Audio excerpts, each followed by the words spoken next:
They kept walking across my lawn like it was a public thoroughfare. Every day, every hour, families, dog walkers, board members, even the mail carrier took a shortcut right over my prized turf. I planted that grass myself, tended those flower beds for months, and every morning when I walked outside, there were new divots and footprints and the smell of someone else's cigarette ash on my roses. I asked politely at first, "Please use the sidewalk," I'd say, and they'd smile and step around with an air like it was no big deal. I put up a small sign, "Please keep to the sidewalk," and it vanished within 2 days. I emailed the HOA and got the usual, "Will address community concerns," bland reply that never addressed mine. I spoke to the president. She listened and then the next week sent a dozen residents over as if to prove a point. The more I asked, the more cavalier they became, as if the yard belonged to everyone but me. It was maddening, but I didn't want to fight. I wanted my lawn back. So I did the thing people don't expect. I engineered a surprise that was legal, harmless, and impossible to ignore. I spent the next month planning, not because I wanted revenge, but because I wanted respect for my space. I mapped the tracks people used, checked property lines, and photographed every trampling so I had a record. I called the city planning office and confirmed every piece of private versus public right-of-way. I talked to a local sculptor about a temporary installation, and I ordered materials that would transform the route into something visitors would have to acknowledge rather than stroll through. On a Tuesday night, while the neighborhood slept, my plan went up. I didn't block access or do anything illegal. I built an experience that made people notice they were crossing someone's lawn. In the front yard, where the walk was most worn, I installed a row of waist-high planter boxes filled with tall, ornamental grasses and bright perennials. The boxes weren't permanent and were anchored only lightly to the ground. They took an hour each to place and looked like a deliberate artistic border.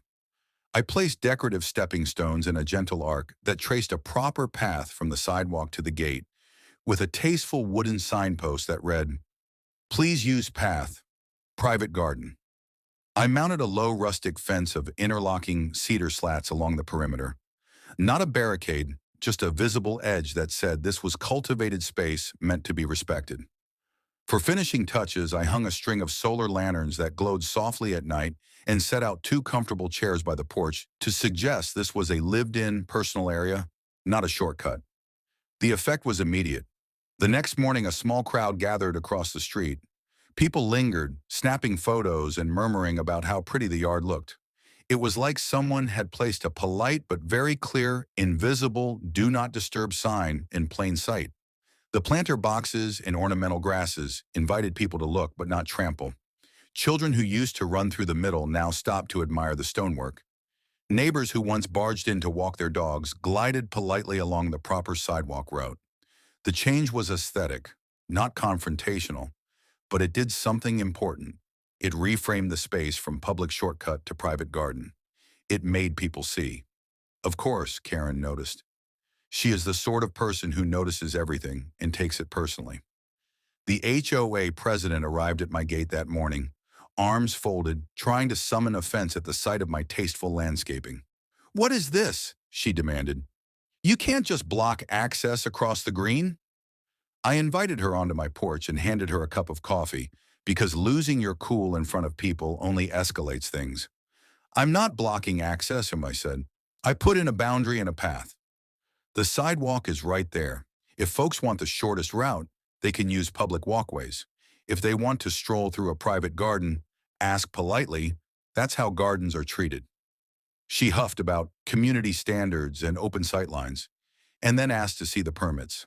I had them ready. The city didn't require a permit for short decorative planters or a low boundary fence. I showed her the property maps I'd confirmed, pointed out the public right-of-way, and explained that everything I'd installed was on my land, within code, and installed to protect my plants from daily trampling. She rattled off the familiar HOA jargon about complaints and community aesthetic, but her words had lost force. People were watching. Some neighbors approached and told her how much they liked the garden. An older couple said they'd stop by because the stepping stones were lovely and the flowers brightened their walk. Suddenly, Karen's tirade sounded petty. Then, to ensure there was no misinterpretation, I added something else.